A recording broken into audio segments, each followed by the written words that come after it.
Sir എനിക്ക് തോന്നുന്നത് ഈ നീനും അധികം സോഷ്യലൈസ് ചെയ്യുന്ന ആളൊന്നും അല്ലെന്നാ. അവരുടെ CDR പരിശോധിച്ചാൽ തന്നെ അറിയാം. ഹാർഡ്ലി 6-7 കോൾസിൻ്റെ ഡേ അത്രേ ഉള്ളൂ. എൻ്റെ വൈഫിന് തന്നെ ഡെയിലി ഒരു 10-15 കോൾസ് വരാറുണ്ട് സാർ. അതെനിക്ക് എങ്ങനെ അറിയാം? ഫോൺ ചെക്ക് ചെയ്യോ? കഷ്ടം. Commissioner sir. എവിടെയാണ് താൻ? ഇൻവെസ്റ്റിഗേഷനിലാണ് സാർ. എന്ത് ഇൻവെസ്റ്റിഗേഷൻ? ആഴ്ച ഒന്നായിട്ട് സസ്പെക്ട് ലിസ്റ്റ് പോലും തയ്യാറാക്കാൻ സാധിക്കാത്ത താൻ എന്ത് ഇൻവെസ്റ്റിഗേഷൻ ആണോ നടത്തുന്നത്? സാർ ഞങ്ങൾ അന്വേഷിച്ചുകൊണ്ടിരിക്കുകയാണ് സാർ. ഇച്ചിരി കൂടെ സമയം കിട്ടിക്കഴിഞ്ഞാൽ. ഇവിടെ നടക്കുന്ന പ്രതിഷേധ മാർച്ചും സമരം ഒന്നും താൻ കാണുന്നില്ലേ? തലസ്ഥാനത്ത് ഇന്നും ചെലവായി 2 പേർക്ക് വെള്ളം. Maximum 5 days. അതിനുള്ളിൽ തന്നെ കൊണ്ട് തൊരിക്കാൻ പറ്റില്ല. കേസ് ക്രൈം ബ്രാഞ്ചിന് വിടും. അതാ എഡിച്ചിട്ട് stand. Sir I will close the case before that sir. Hello sir. എന്താ സാർ? എന്താണ് സാർ സാർ അവിടെ വെച്ചിട്ടോ? സാർ കമ്മീഷണർ ഭയങ്കര കലിപ്പിലാണല്ലേ സാർ? സോഷ്യൽ മീഡിയയിൽ യൂത്ത് മൊത്തം ഇളകിയിരിക്കുക. സാറേ ഓംലെറ്റ് പ്ലേറ്റും കളഞ്ഞു എൻ്റെ വായിക്കാത്തോട്.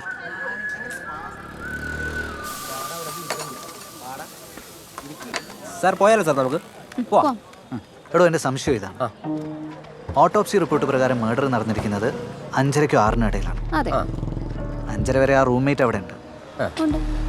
പത്രക്കാരൻ്റെ മൊഴി അനുസരിച്ചിട്ട് 5:45 അയാൾ അവിടെ പത്രം ഇടുന്നത്. അതെ. ആ കോളനിയിലുള്ള മുഴുവൻ വീടുകളിലും പത്രം ഇട്ട് തീരണമെങ്കിൽ മിനിമം ഒരു 5-8 മിനിറ്റ് എടുക്കൂലേ? ഉറപ്പായിട്ടും. ശരിയാ. ആ സമയത്തിനിടയിൽ ആ മർഡർ വന്നതോ പോയതോ അയാൾ കണ്ടിരിക്കാൻ നല്ല ചാൻസ് ഉണ്ട്. സാർ ഞങ്ങൾ രണ്ടുപേരും മാറി മാറി ചോദിച്ചതാണ്. അയാളോട് ആരെയും കണ്ടില്ലെന്നാ പറയുന്നേ. അയാളെ ഒന്നുകൂടെ ഒന്ന് വിളിച്ചു വരുത്തുക സാർ. എന്നിട്ട് ചോദിക്കേണ്ട പോലെ അങ്ങ് ചോദിക്കാം. Sure sir. Okay sir.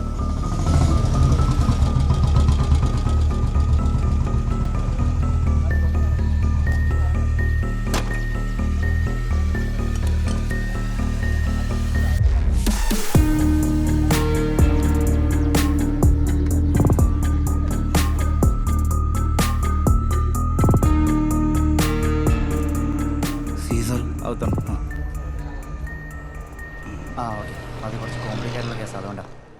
ഈ ദിനേഷ് സാറിൻ്റെ റൂം? സാർ ആ റൂമിലാണ്. ഈ റൂമോ? ആ റൂം.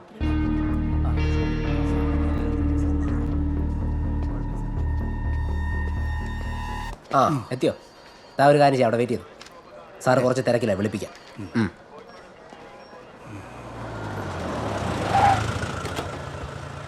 സാറേ ഞാൻ ഉണ്ടായിരുടാ മാഡം, ഞാൻ അവളെ അടിച്ചിട്ടൊന്നുമില്ല, ചെറുതായിട്ടൊന്ന് കൈവച്ചിട്ടേ ഉള്ളൂ. ആണോ? ഞങ്ങളതൊക്കെ തന്നെ ചെയ്യുള്ളൂ. നടക്ക്.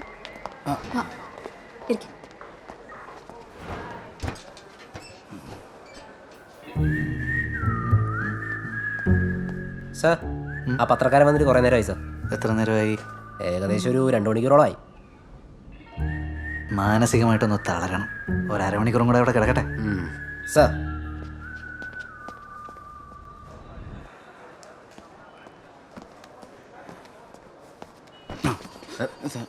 സാറിനൊന്നും വേണ്ട, എനിക്ക് പെട്ടെന്ന് പോവായിരുന്നു. വിളിക്കാം. സാറ് വിളിക്കും, വെയിറ്റ് ചെയ്തു. അല്ല, ഞാൻ പറയാനുള്ളതൊക്കെ അന്നേ പറഞ്ഞാ. താൻ അപ്സെറ്റ് ആവാതോ? വിളിക്കും, ഇരിക്കേ. അപ്സെറ്റ് ആയിട്ടൊന്നുമല്ല, എനിക്ക് പോയിട്ട് വേറെ പരിപാടി ഉണ്ടായിരുന്നു. പരിപാടിയാ? എന്തോന്ന് പരിപാടി? ഇരിക്കടാ. ഇത്ര അത്യാവശ്യം തന്നെ. തനിക്ക് കുടിക്കാൻ എന്തെങ്കിലും വേണോ? വേണ്ട. താനിരിക്കും. കുടിക്കാൻ കൊടുക്കാൻ പോണോ?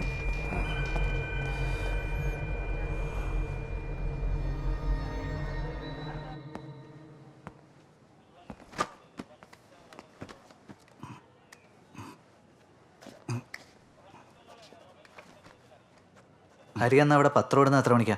5:30ക്കാണോ? 5, 5:45 ആ സമയത്ത്. ആ കോളനിയിലുള്ള എല്ലാ വീടുകളിലും പത്രം ഇട്ട് തീരാൻ എത്ര സമയം എടുക്കും? ഒരു 8 മിനിറ്റ് കൊണ്ട് കഴിയാറുണ്ട്. ആ കോളനിയിലേക്ക് വരാനും പോകാനും ഒരൊറ്റ വഴിയേ ഉള്ളൂ. ആ, വാഹനങ്ങൾക്ക് വന്നു പോകാനായിട്ട് ഒറ്റ വഴിയുള്ളൂ. ഈ 8 മിനിറ്റിനിടയിൽ ആരെങ്കിലും അങ്ങോട്ട് വരുവോ പോവുകയോ ചെയ്തിട്ടുണ്ടെങ്കിൽ ഹരി അവരെ കാണേണ്ടതാണ്. അതെ. അങ്ങനെ ആരെങ്കിലും അന്ന് അവിടെ കണ്ടിരുന്നോ? അങ്ങനെ ഒരാൾ എൻ്റെ ശ്രദ്ധയിൽപ്പെട്ടിട്ടില്ല. ഉറപ്പാണോ? എൻ്റെ ശ്രദ്ധയിൽപ്പെട്ടിട്ടില്ല എന്നുള്ള ഉറപ്പാണ്. അപ്പം 5:45-നും 5:55-നും ഇടയിൽ ഹരി അല്ലാതെ മറ്റാരും അങ്ങോട്ടേക്ക് വന്നിട്ടില്ല. എൻ്റെ അറിവിലില്ല.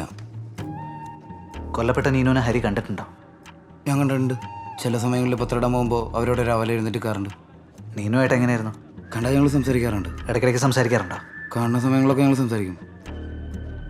അവസാനമായിട്ട് എപ്പോഴാണ് സംസാരിച്ചേ? 1 മാസമായിട്ടുണ്ടാവും. കഴിഞ്ഞ മാസത്തെ കളക്ഷൻ പോയ സമയത്ത്. അപ്പോൾ നീനുമായിട്ട് ഫോണിലും നേരിട്ടും ഒക്കെ സംസാരിക്കാറുണ്ട് അല്ലേ? ചില സമയങ്ങളിൽ ചില മാഗസിനൊക്കെ വാങ്ങാൻ കൊണ്ടുവരാനായിട്ട് നീനു ഫോണിൽ സംസാരിക്കാറുണ്ട്.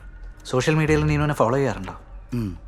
ഫോട്ടോസൊക്കെ ലൈക്ക് ചെയ്യുകയും കമൻറ്റ് ചെയ്യുകയും ഷെയറും ഒക്കെ ചെയ്യാറുണ്ട്. ഇഷ്ടപ്പെട്ടതിനെ ലൈക്ക് ചെയ്യാറുണ്ട്, ഷെയറും ചെയ്യാറുണ്ട്. ഹരി എന്തോരെ പഠിച്ചു? MCA കംപ്ലീറ്റഡ് ആണ് സർ. MCA? ആ.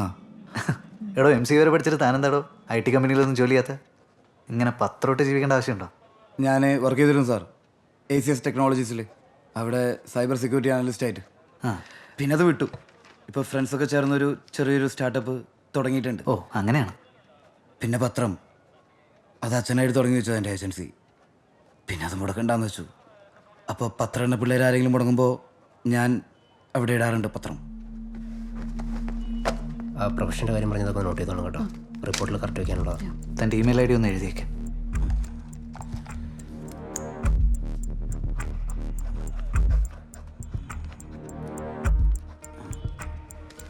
ഓക്കോ. Thank you sir. പിൻ ചെയ്ത് വെച്ചോ.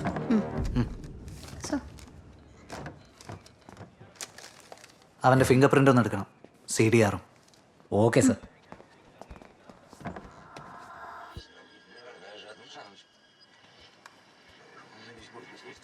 ഇതെന്താ ഇൻവെസ്റ്റിഗേഷൻ സീരീസാ?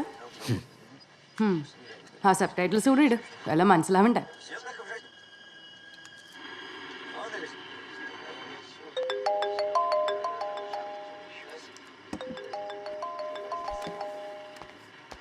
ആ മനോജ് പറ. 2 ഗുഡ് സർവീസ് സെന്റർ ഒരുമിച്ചടിക്കാൻ പറ്റിയൊരു ഇൻഫർമേഷൻ ഉണ്ട്. 2 ഫുള്ള് വാങ്ങിച്ചു തരാമെങ്കിൽ പറയാം. മനോജ് പറ പറ പറ പറ. പത്രത്തിൽ പേര് വന്നിട്ടൊക്കെ കുറേ കാലം ഇവിടെ പറ. സംഭവം ഡ്രഗ്സ് ആണ്. ഒരു 5 കോടിയുടെ മുതലെങ്കിലും കാണും.